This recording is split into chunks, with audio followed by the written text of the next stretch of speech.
Hi DJ Moon! Tawagin mo na lang akong Ken. 5 taon kaming magkasama.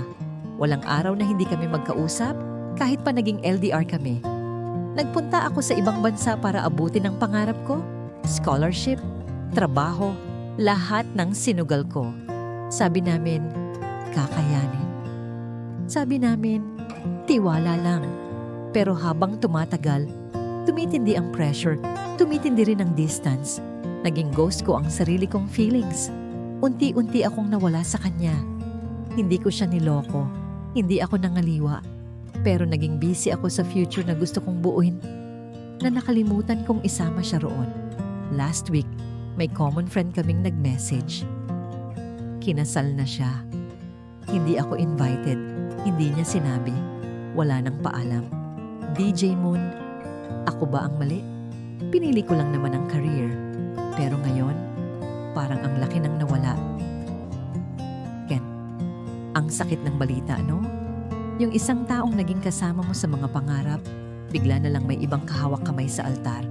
Pero Ken, bago ang lahat, hindi mo kailangang umiyak ng patago.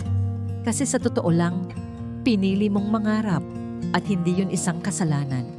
Sa panahon ngayon, kulang ang pagmamahal kung wala kang pangarap.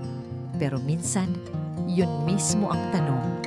Kaya mo bang sabay buuin ang pangarap mo habang may taong umaasa ring maisama mo siya roon? Ken, hindi mo siya sinaktan, pero iniwan mo siyang maghintay sa pintong hindi mo naman muling binuksan. Hindi mo siya niloko, pero unti-unti mo siyang tinanggal sa eksena ng buhay mong binuo mo mag-isa. And here's the truth na masakit tanggapin. Minsan, hindi heartbreak ang dahilan ng hiwalayan. Minsan, it's just life. Life na may mga timing na hindi nagtugma, mga pangarap na hindi nagtagpo, at mga pusong parehong totoo. Pero hindi sabay sa takbo. At oo, Ken, siya na ang pinakasalan, hindi ikaw. At yan ang tanong na dadalhin mo sa sarili mong habang buhay. Paano kung sinama ko siya sa plano ko? Pero alam mo, Ken, sa bawat paano kong, may baka sakali rin sa hinaharap. Baka sakaling hindi siya ang para sa'yo. Pero dahil sa kanya, mas naging buo ka. Mas naintindihan mo kung ano ang halaga ng pagsabay, hindi lang sa pangarap, kundi sa relasyon. Minsan, ang mature love ay hindi yung pinipilit mag-work, kundi yung marunong bumitaw kung kailangan na. At marunong ding umako ng pananagutan kahit huli na. Ken, wala ka mang wedding ring sa daliri. Bit-bit mo naman ang lessons na hindi basta makukuha sa kahit anong diploma.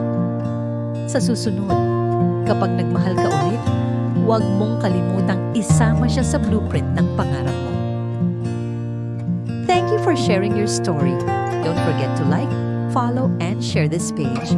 This is DJ Moon, ang ating mong malambing pero matalim, soft hearts, sharp truths, and midnight talks. Tara, kwento mo.